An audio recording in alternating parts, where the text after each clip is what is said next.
So, Excellencies, distinguished delegates, colleagues, on behalf of the quadripartite of FAO, UNEP, WHO, and the World Animal Health Organization, it is an honor to welcome you all to this event. And thank you for making the time to be here. It's a time for us to hear your views on a very important issue in front of us, the growing threat of antimicrobial resistance, or as we say in short, AMR. So we were just talking earlier, that even right here in Nairobi, every now and then you hear a case of resistance in the hospitals. And if we fail to act decisively, AMR will affect drastically the decades of progress of sustainable development. And it'll cost us in both public health and in individual health costs. But that means it also will have implications for other parts of the economy. So today we believe we have the solutions here, and we believe the power of science can help us transform preventative policies that will help member states to set the right stage for the way forward. This independent panel on evidence of action, in short IPEA, would be the step forward to having a proper scientific structure, an organized way to provide a bridge between knowledge and action. And we expect it to be able to provide credible, independent, and actionable evidence to guide member states on the kind of policies that they may choose to put into place. Policies that will protect lives, safeguard economies, and protect the planet. And because AMR is a multi-sectoral challenge across antimicrobials from human health, veterinary medicine, agriculture, industry, and right there at home in the municipal wastewater systems, we feel it is very important for us as the quadripartite to stand together and to take a One Health approach to this issue. So I hand over to my colleague, JP Mnyamazi of WHO as Secretariat for the quadripartite to handle the panel's discussions. Thank you. Thank you so much, Sheila, for first your hospitality and here in Nairobi, and also as well to our distinguished participants. Thank you for making the time. I know you have a busy schedule here in Nairobi.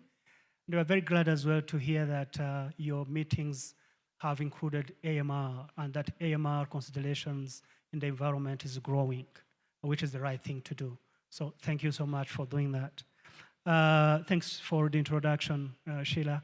And mine will be easy. I'm going to moderate or to facilitate our distinguished colleagues here. And they will take you through what is the IPEA, what is the Independent Panel on Evidence for Action Against AMR. They'll also tell you where we are and where we're heading, because we know that you're very much interested to hear what are the next steps and so forth. But before I hand over to colleagues, I just want to give a bit of history. Who are the quadripartite organizations and what do we do and why are we actually together? And I will take you back in 2015, even before 2014, we had our first high-level ministerial conference on AMR that was hosted by Netherlands. And that's when we started to really discuss at a high political level, why is AMR important?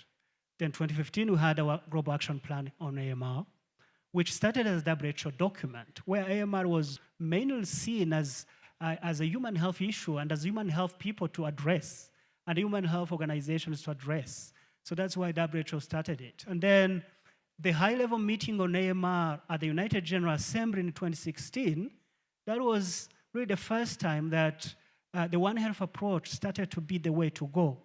And that's when even the environment, the role of the environment stakeholders at global level, national level, started to be clear. And then what came out from those discussions was to ask all the member states to develop what they call the national action plans that have to be multi-sectoral. And then also a recommendation that came from the UN member states was for the FAO, WHO, and WUHA, at that time was OIE, to start to come together, and they called themselves tripartite at that moment. And then it was tripartite and the UNEP, because UNEP as well was there, and very high requested to be part of the discussions. And then we grew to become quadripartite in year 2022, and that's when UNEP formally joined. So these organizations, or this quadripartite function, we are just supported by our principals. So it's a signed memorandum of understanding. So we work under one memorandum of understanding, and AMR is one of the big components that unites us. Now, the IPEA, my colleague Jungxia is going to take you through where that started. But just to say that one of the key recommendations from 2016, among others, the member states recognized that we need to have a way to govern AMR globally and the country level. Because to the point that Sheila made, it's a complex issue that requires a lot of sectors to work together. Then you all agree with me that coordination becomes an issue when you bring different sectors, different ministries at the table. Then the recommendation was, one, to have AMR discussed at the political level because we need political action. And we created what we call the Global Leaders Group on AMR. And you might have been aware about this, and some members from the Ministry of Environment are also part of the Global Leaders Group on AMR. Then second, the member states recognized the need to have a platform where the partners could meet and discuss and agree on one vision on how to address AMR. And we created what we call the multi-stakeholder partnership platform, which now convenes more than 300 stakeholders, and they meet, they discuss about AMR solutions and so forth. The third piece that was identified as a big gap was, to what Sheila said, the complexity of AMR brings the four sectors to work together, and even beyond the four sectors, and then we have a data issue, and we have to have evidence policy-making processes, which requires a lot of data and evidence to come on board. So that's how the idea of developing an independent panel on evidence for action against AMR was also brought on the table. So we need political action, we need coordination among partners, and then we need data and evidence to be able to have a complete set of the AMR governance. So from those few words, I want to introduce Jungxia Song, who is the Senior Animal Health Officer at the FAO, who is a distinguished colleague of the Quadripartite Joint Secretariat. And we should take you through the why IPEA and the why this is an important discussion we should have at this moment. Jungxia, over to you. Thank you very much, Sheila, for hosting us. And thank you, JP, for the introduction. Excellencies, dear colleagues, experts, it's my pleasure to join my quadripartite colleagues here today. We'll talk about the importance of establishing this panel, independent panel for evidence on action against AMR, IPEA. So we know that AMR is one of the most urgent global health and development issues that we are facing today. So it will jeopardize the food safety, food security. It will undermine the ability we treat disease, human, animal, and plants. It will impact food safety and also achieving the sustainable goals, as Sheila just mentioned. So, as it is a complex issue involving plants, animals, humans, so the reliable data and scientific evidence will be crucial for us to understand the situation. For example, where the resistance came from, how it spreads, and what intervention could help us to reduce or mitigate the risks. So, but currently, the data remain fragmented and also uneven in different sectors. So, but the government need coherent and also robust data to inform policy, to have solutions for action. So that is why I think JP already gave some background why from UNGA declaration that invite the quadripartite organizations to facilitate, establish this panel. So what would be objective and what are the key functions of this panel? So I think the objections are clear and simple to help countries to generate data across One Health sectors, across different disciplinaries, and also supporting the members to use the One Health data. Basically, the panel will connect science, policy, and action to support members effectively address AMR. So there are 4 key functions that was mentioned in the funding document. This is actually developed based on a very consultative, inclusive consultation with members. We start the first one, assessment. So basically the panel will help to review the bigger picture of the AMR, the trends for the future, and to provide clear and evidence-based opinion to the members, especially where the high impact is. So the second is horizon scanning. It's try to spot the new emerging risks and to introduce solutions and to solve it before it becoming a bigger major issue. So the third one is share knowledge. Try to ensure the latest information can be accessible to everyone. Also introduce the gaps for research, and then putting together and the scientists and policy together also introduce to reach out to governments, to all the public audience with the as easy understand the term. So the last part is to for policy support. This is the key. Sometimes, you know, the science moving faster, but the policy is lag behind. So this panel will really bridge and translate the science into policy and guide actions at the country level. So the panel will also help to strengthen accountability by producing regular report and a very transparency assessment, and also to facilitate implementation at the country level. As my colleagues JP and also already mentioned, this panel will not duplicate any existing effort. So the panel is as one of the global governance structures will work very closely with the Global Leaders Group and the multi-stakeholder partnership platform. I'll stop there and back to you, JP. Thank you so much, Junxia. I think now we know where this idea came from, and we understand now what the IP is coming to do.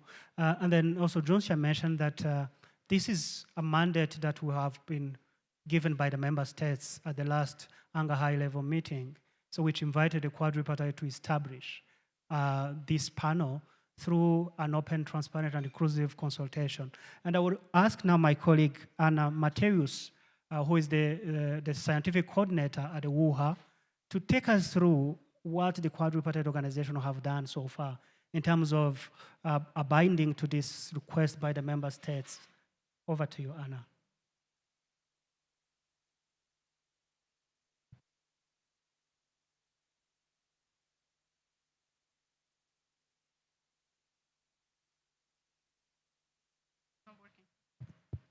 Okay, I'm going to borrow this one because this one, unfortunately, is not working. So thank you so much, GP, and welcome to everyone to this meeting's excellencies and dearest guests here today.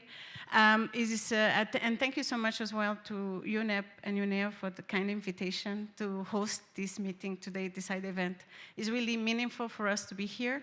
And so on the setting up of the IPEA, as it was mentioned, the quadripartite was given the remit to implement it or establish it, and this was done taking into consideration. It was a really honor to support the UNGA political declaration, but it was also considered to be really time challenging. It's a very difficult task to do this because we have to consider so many different things. So initially we did the preliminary consultation with all stakeholders, so countries and other different types of stakeholders, during the quadripartite Jeddah ministerial meeting, and this was back in November 2024, where there was a side event that was also consulting not only an IPEA, but also on the global action plan. And that was helped to inform the initial steps for setting up the IPEA. And then the quadripartite conducted a landscape analysis to identify what other similar structures were already in place, like different independent panels, for which we could learn from their experience to set up this. And of course, this also was complemented by a document, started document where we were also, that has been released in the quadripartite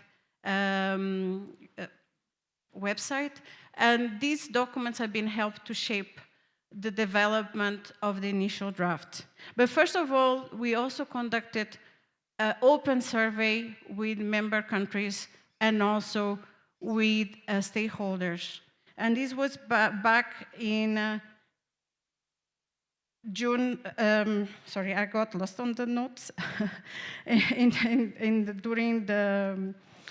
During the July 25, during the summer period, and this has been a long period. We also involved the Global Leaders Group. They had a technical session on the IPEA.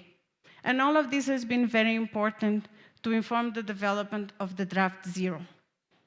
So this has been published on August 2025. During September, we conducted again a different series of webinars where it was open to all stakeholders, and this was done through the multi-stakeholder partnership platform, which we will have a lot of support from. And finally, we also have done more work. So we have done we submitted this during September 2025 to the UN membership, because this is a panel that will be informing the UN members, and therefore this is closed now in December, the 1st of December.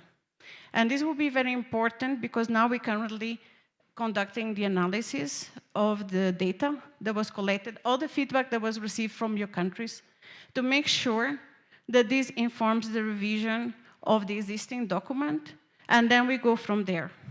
And there's been some very interesting feedback that I'll pass on then to our colleagues from UNEP to refer to. Thank you.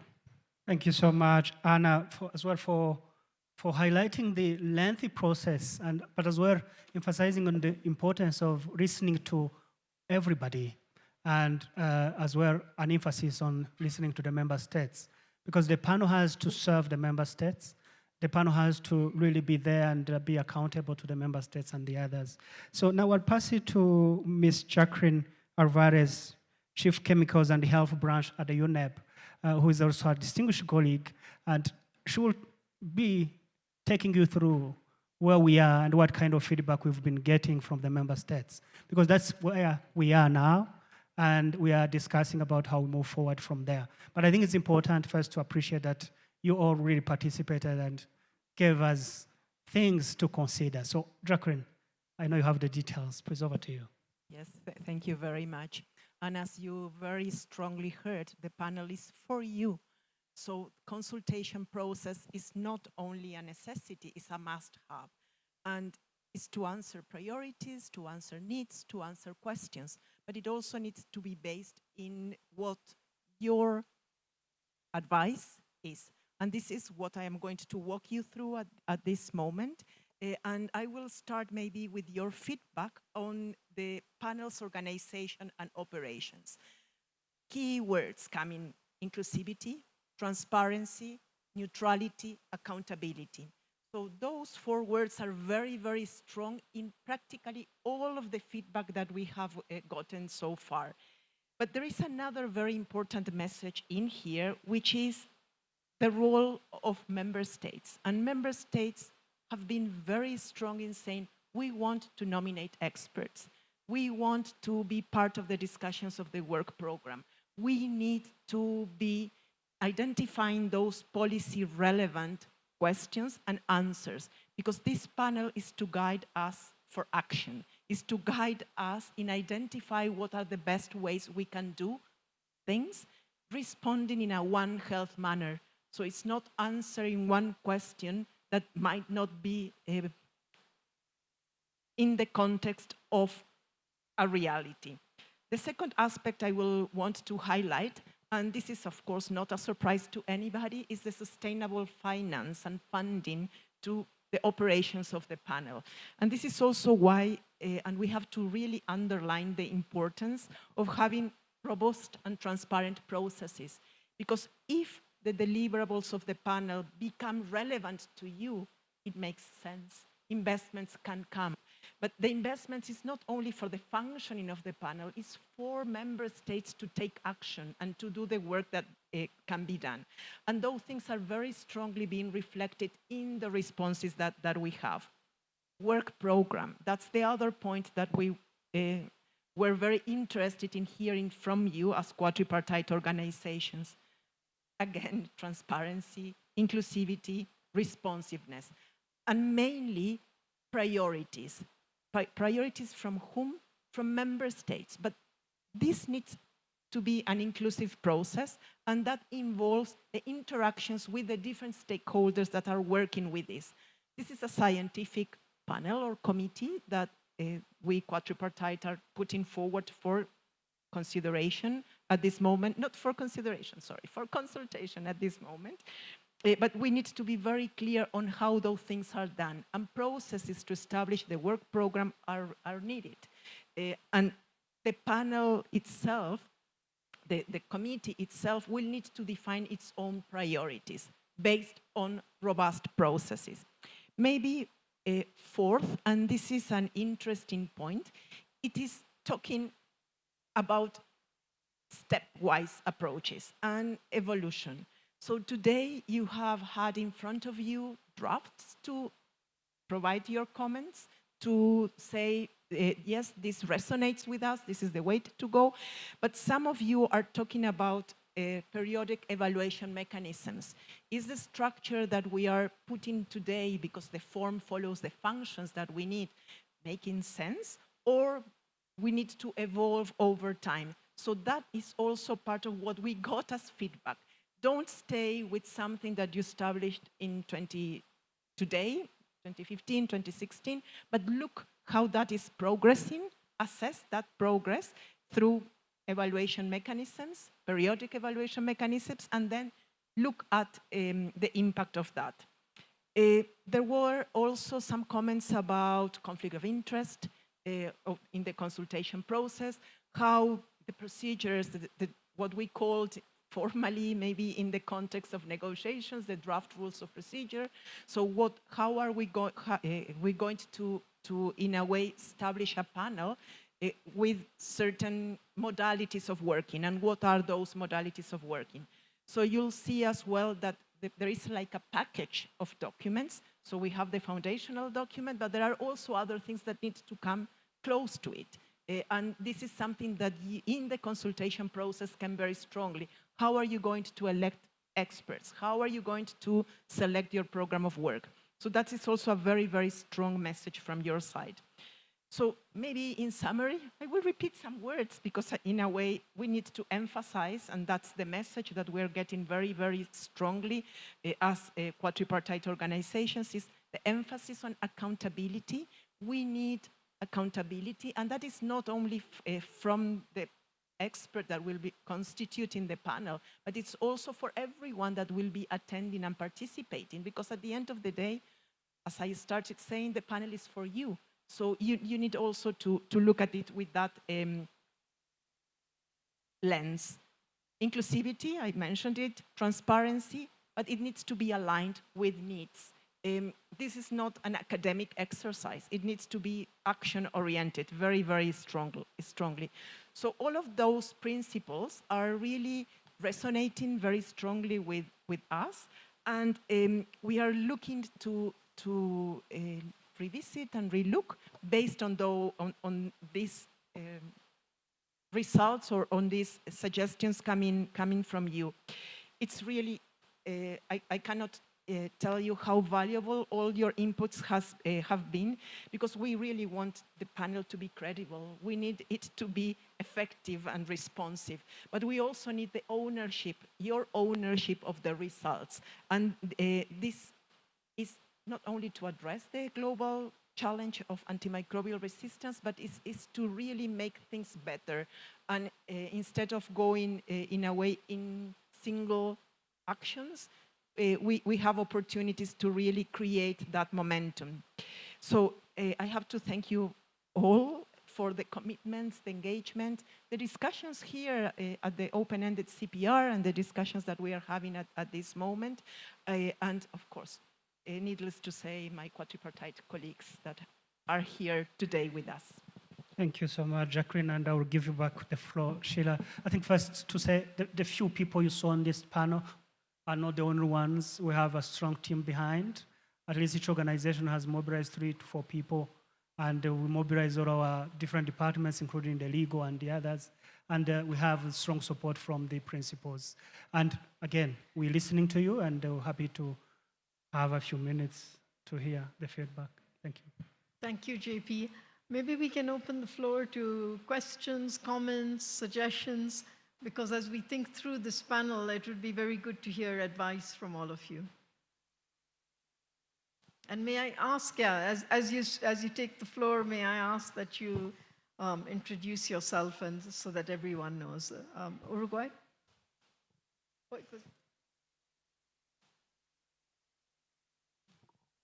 Hi, this is Jennifer Hegevich. I come from the National Institute of Public Health of Mexico. And I really celebrate the creation of this panel.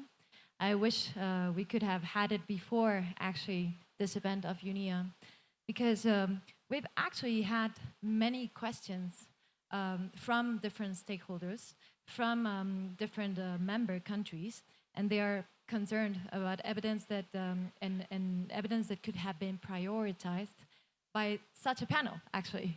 So I celebrate this panel especially because in environmental surveillance, which is, I think, most of the questions are coming from, it's one of the most neglected sectors of surveillance, or within policies as well. So when I think about the role of this panel, it's about not only deciding about the best research, the most cost-effective, because many countries are asking actually about that. That's why you see so much deterrence with this resolution right now, because countries are not understanding the evidence they need. That some things can be done at a basis level. You have, for example, the WHO Tricycle Protocol. That's great to start for any country that doubts about the possibility of having environmental dimensions because they are too expensive, or at least that's what it's thought from any perspective. So that's one thing I could say it will be worth for. And also, I'm going to speak about policies just briefly, because we tend to think that panels only are useful for research. As a researcher myself, I could say that we're always biased. However, when we decide about policies, you can also use priority exercises like some countries have used. And then you have to do it according to different criteria, either technical, either social, and that's where you got your multi-stakeholders. You have to do it according to feasibility and costs. So that is something that probably IPEA will have to do as well. And for those who are enthusiasts of priority exercises like myself, I must say that it's also defining the criteria is in itself another process that will be done probably by you, by the countries, by the people you own yourself to. So welcome IPEA. I hope I could have been launched before, but let's hear from other stakeholders, and thank you very much. Thank you, Uruguay.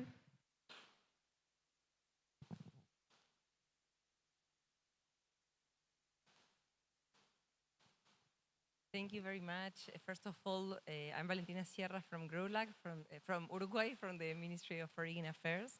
We would like first to starting by thank all of you, the 4 organizations, for the hard work you have been doing, and we celebrate the establishment of this IPEA panel. We think it was something really needed, and for us, it's crucial to have the One Health approach involved. Also, for developing countries, I need to highlight the importance of having independent science and to have the scientific assessments, to have these review processes, to have all the compilation of information that we need as governments to take action, to develop public policy. This is crucial for developing countries, so we are very grateful for this, and we're willing to engage in very diverse manners. Also, we would like to highlight that taking into account the importance of independent science, we need to be sure that this science is also balanced and inclusive. We need to have into account regional and gender balance, and we also need to have into account all the broad visions of different stakeholders. So finally, we would also like to welcome your suggestion to have UNEP as the host of the Secretariat. We would also like to highlight the broad experience that UNEP had, I think more than 10 years, on serving to different panels. So I think that will be crucial for us, that will be very relevant for the work that we will start doing under IPEA. All this experience will actually be very helpful for the work. So thank you very much.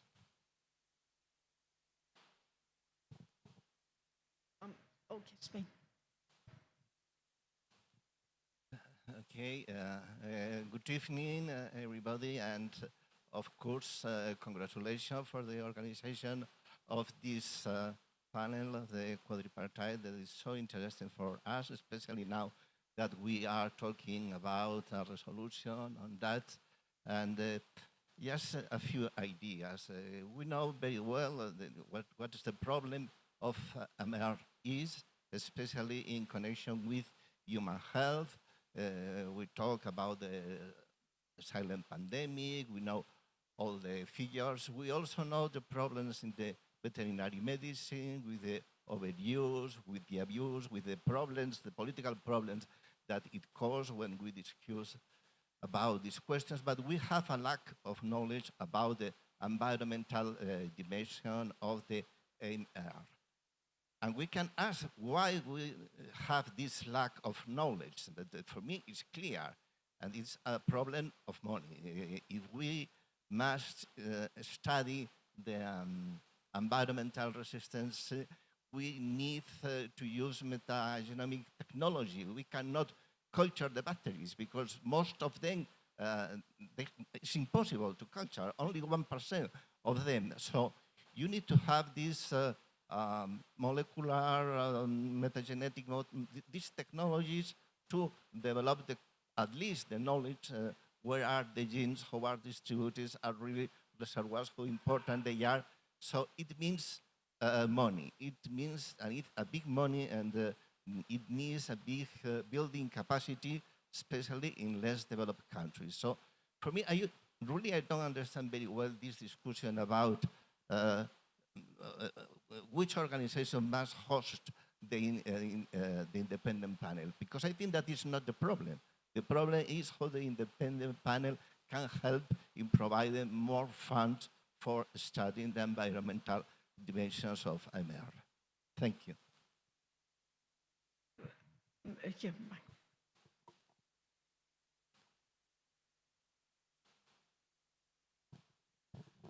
Good afternoon. My name's Brian Lindsay. I'm with Global Dairy Platform. Thank you for the panel and the work you're doing on One Health, which we totally recognise and work with. Just a plea, really, when your support for member states in developing their programs is to engage with the private sector. A lot of change has already taken place. I'm a livestock farmer myself. I know the rules that have been put in place. We're reducing antibiotic use and so forth. But that's not captured by any of the government work. Because of the bluntness of current recording systems, it goes to sales from the veterinary surgeon. It then doesn't get to, well, how is this antimicrobial used in which species, because many are multi-species. So let's try and sharpen that and use the private sector's ability to extract data to make sure we get that on the ground data, because at the moment, the industry is the one, the livestock sector where I come from will be the ones that are asked to change, but we don't feel very close to the One Health and quadripartite process. So the more you can get the countries to engage with their industries and build this in co-creation way, I think we can make a huge difference. But thank you for the work you're doing.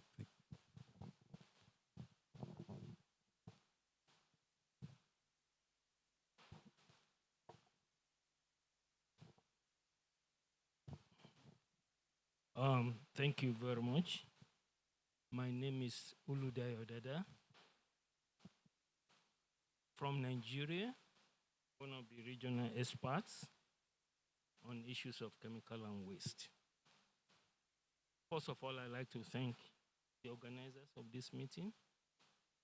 It's something long overdue, but we thank that we are having it. When this issue was brought to the think tank for Africa by colleague Santos. Yeah, we can't hear you, Dad. Oh. when, when the issue of microbial resistance was brought to our think tank in Africa, led by Santos from Angola, initially we found it difficult from our basic understanding that environment has a big role to play. Not until we now researched properly, we saw there's a need. And we were determined to have it as an arm's length decision, that is African ministers' decision, that they should ensure that this is in the front burner of the region, one, and then of UNEP. And we thank God that we were able to achieve that at this meeting. I hope this resolution will trigger a lot of effort on the side of UNEP. UNEP, I'm sorry to say, seems to be the weak link among the four. There are a lot of things we need to cover. And I think with this resolution, we will have it being introduced into the MTS, because without money, we cannot move further. We should ensure that it's adequately covered under the budget of this MTS. Secondly, it's very important that we create awareness among the member states. Honestly speaking, apart from that I've spent so many years on, I never knew the angle of environment until we were doing the research.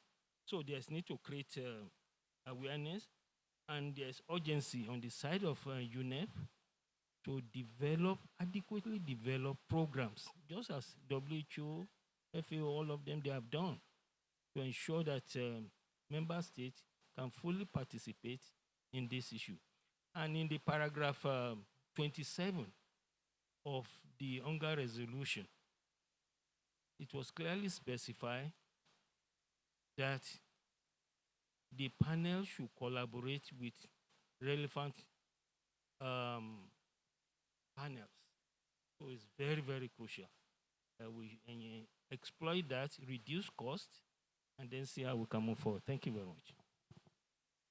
Thank you. I think we have someone from the youth group. Okay, good afternoon. My name is Nahashon Gichero. I'm from the quadripartite youth working group on youth engagement for antimicrobial resistance. And from where I sit as a youth, first of all is to welcome the establishment of the panel, even as we move towards launching it.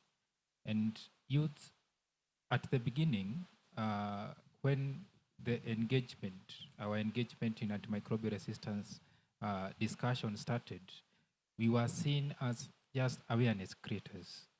But right now, we are moving towards recognizing youth as professions in their own rights.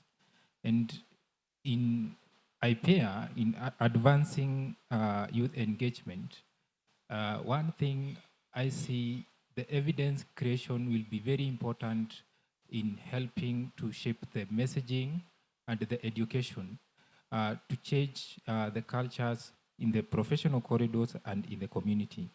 The issue with AMR awareness and education has been giving the alternatives. Quoting an example, maybe in the animal production, when you advise the farmers to stop using growth promoters, what are you giving them as an alternative? Because that is their income generating activity, and they want to increase and expand their income. So this panel providing the evidence that is going to, after establishment, will be very key in that.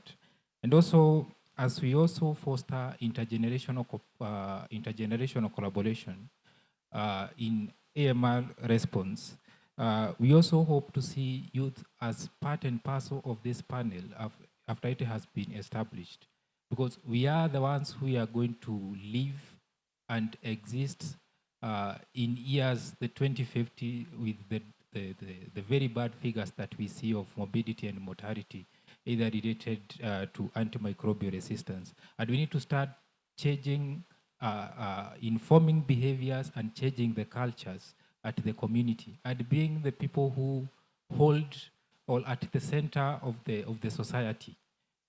Being there at the center of creating and generating this evidence will be very key in that respect. Thank you. Thank you. We have a question behind. Okay, thank you. As your host, Kenya, and also the sponsor of the resolution on environmental dimensions of AMR, co-sponsored by UK, our request is we congratulate you, IPEA, and our request is for you to support UNEP to really grow and to take the rightful space in tackling antimicrobial resistance, as can be seen from a national level all the way to the global level. Bringing environmental issues or environmental dimensions of AMR is really a struggle, and we wish you success, but we encourage you to carry and prioritize the environmental section, so that, you know, most of these problems that you're facing on AMR actually have their origin from the environment. That is my request to the IPEA. Thank you.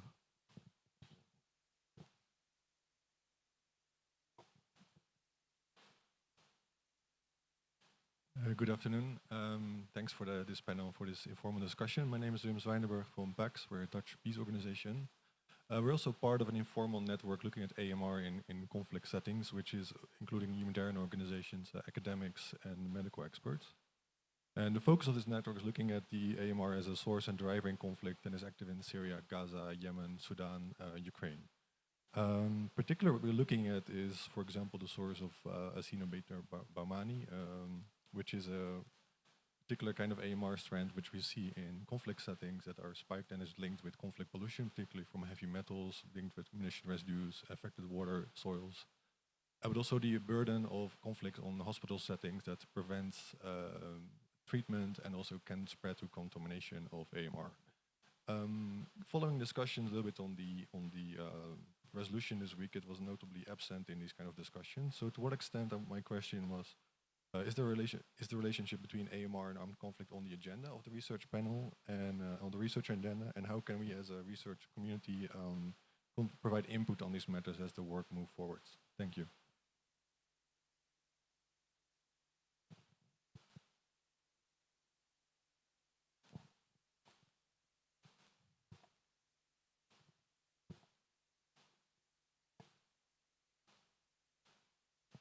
Thank you. So I'm Camilla Alexander-White from the Royal Society of Chemistry in the UK. I look at these panels from the perspective of actually a scientist receiving data to then evaluate. So I understand, I've been in the chemicals, waste and pollution area for a long time, and just looking at the area of AMR at the same time, which is in a similar place really. And so I understand in this world there's GISA, is that what you've got, GISSA? It would be really useful to understand where that's at in terms of a database collection mechanism. And then also, of course, at UNEP here, there's the digital transformation data platforms to think about when you're getting multiple sources of evidence from not just the industry, as Brian's saying, from different sources, from citizen science sources, through mobile data sources, from traditional experiments, from the pharmaceutical sector, and then the indigenous people's case studies. Somehow, is there consideration already in the IPEA how that data will be delivered in from multiple sources to then streamline that evidence for the people on the panel to digest?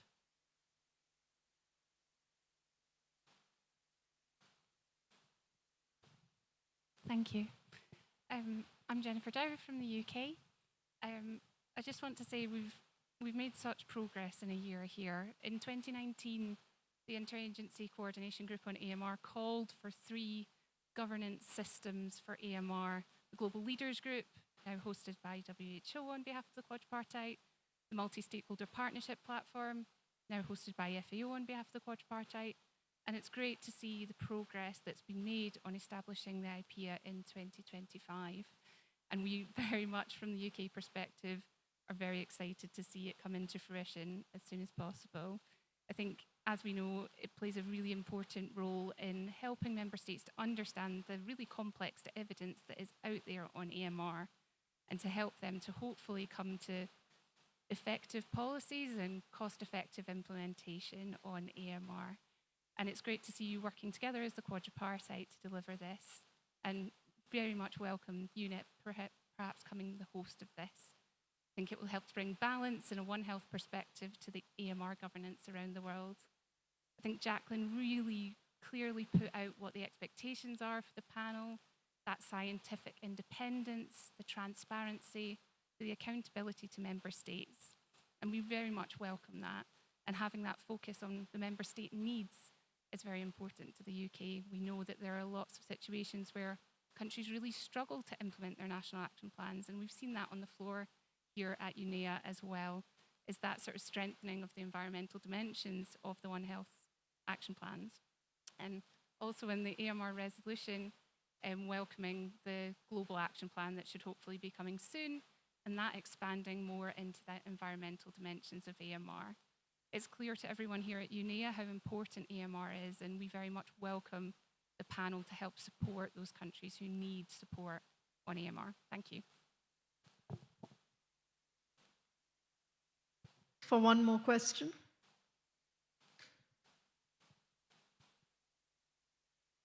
Thank you so much. Good morning, everyone. My name is Nyanfer. I'm at the Children and Youth Major Group to UNEP and the Women Major Group. I'm speaking on behalf of the Children and Youth Major Group. We have seen some good progress, but still frustrating on the resolution now that today is the deadline for the finalization of all resolutions, and we still have no agreed draft paragraph either in the PPs and the OPs. And we would love to call on all member states who are here with us to please keep our ambitions high and try for an adoption of the resolution.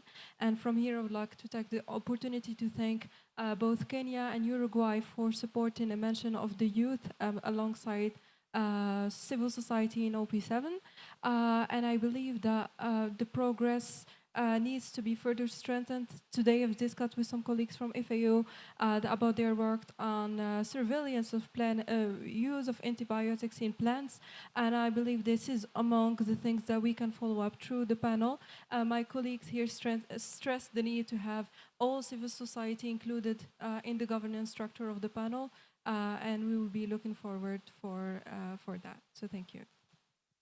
Thank you very much. So I think we have quite a few, positive comments on the direction of the panel in its establishment, but we also have some comments about private sector engagement, about gender, and about how different data sets will come together. Maybe, JP, I could turn over to you and the rest of the panel for very quick responses. Sure, thank you. I was thinking the same. At first, thank you so much for your feedback.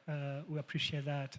I will ask my colleagues maybe to know we are in a difficult position. We stand between the meeting and the lunch. So if 1 minute per each. Jacqueline, starting with you.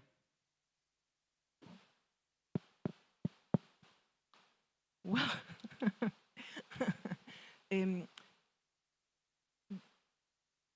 the AMR agenda is a must-have. If you look at numbers every day, and I know this is a little longer than a sentence, it's increasing, it's not decreasing. And we have everything that we might need to prevent it. But for that, we need data. For that, we still need technologies. We still need more scientific evidence to show us the path. We need surveillance systems. We need to understand better how things interact. So please bear in mind that it will not go out if we close our eyes. It will still be there.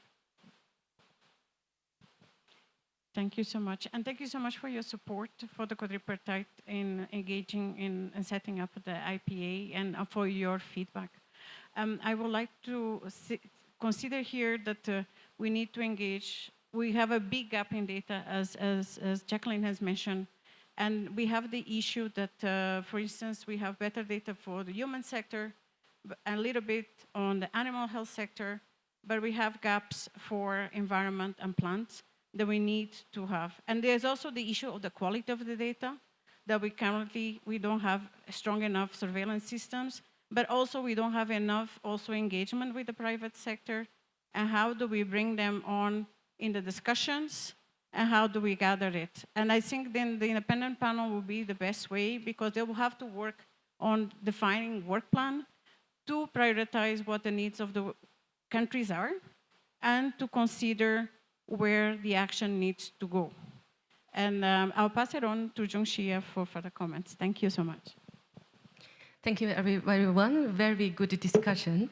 So I want to join my colleagues. Actually, we are here today. One of the beauty of the quadripartite collaboration is we have the shared vision. We have the joint strategic framework. We have joint actions, but we all bring the unique mandate expertise. For example, under the surveillance, I think today, I feel we just launched the first call. We call for data in the use in plants. I think it's another milestone contribute to the joint integrated surveillance. So another example, I think we heard from youth, how to ensure if you stop use growth promoter, how one can ensure the benefits from farmers. Then if we reduce the need for antimicrobials at the farm level, it's a 10-year initiative which is fully contribute to global action plan, contribute to quadripartite activities, but we bring the unique perspective to talk to farmers directly, to also collect evidence and data from the field. This is also, I think, the very important from the Mexico representative, how we can collect data, not only very top level science, the ground level. Thank you. Thank you so much, colleagues. Now, also, I want just as well to add and emphasize on, to me at least, the key message I got from the audience here is the recognition that the environment has to play a role and the understanding that it's coming from far. But I would tell you that we are happy as part of the quadripartite organization. And we've started on different levels. You know, I gave the history, WHO starting with the gap, but you know, we first recognize the role of other sectors as well. And you know that from the fact, from your countries. So I'm glad that the environment and UNEP specifically, they are taking really the great steps they have to do. I commend the African ministers as well on environment. I think we are very pleased when we heard that you're considering those resolutions. I plead that this resolution get accepted, endorsed. I don't know what we can do to get it through, but really, if you need the expertise or the evidence, we can still try to offer what we can for the moment. The IPEA will come and bridge the gaps for sure, but as long as we don't have it, I think we still have evidence, good evidence, to help you to make these resolutions and as well go out there and address AMR. Now to conclude, as you saw, we are not launching the IPEA today. It was our wish, and it was actually demanded from the member states that we had to do it by this December, and we worked tirelessly to be able to do that. But as we got more feedback from the member states, we just realized that we need to really carefully consider what came out from the consultation. However, we remain with the same ambition of getting this IPEA fully functional the soonest. I will not be able to tell you the date, but we're going to still work hard to get a roadmap ready that will give you the new dates, which will be pretty ambitious as we have done from the beginning. So we count on your support, and we are already pleased the way you are engaged us. So keep engaging us. You found that we don't have all the responses to your questions, and that's another reason that we need an expert panel, right?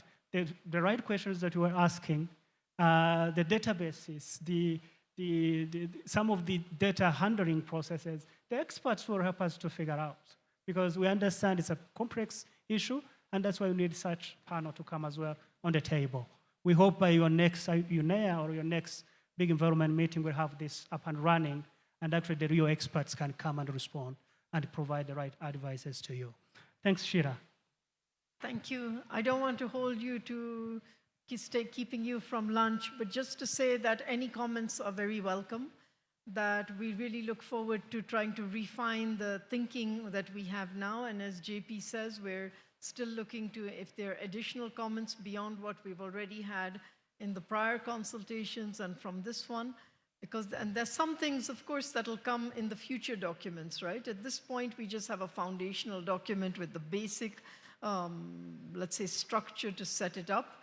Of course, it'll be a flexible structure so that as it evolves in its work, it can take on board additional thinking and ways of engaging. I know some member states asked for the panel to really ensure that it's owned and fed by governments. So there are many different options, from a steering committee that can direct what are the issues put on the table for consideration. How does it feed back? How does the Global Leaders Group feed into it? How does the ministerial consultation take the knowledge coming out of it? So, but of course, some questions will go into work program processes, private sector engagement being one, how data sets come together in using digitalization and new technologies that exist. So, but at least for the foundational document, it'll be very important to hear any other views you may have. So please feel free to reach out to us. And as JP says, we will be planning to launch the panel sooner than later, once we've addressed the concerns and questions and advice that many of you have already sent in. Thank you very much, and please join us for a lovely lunch with you.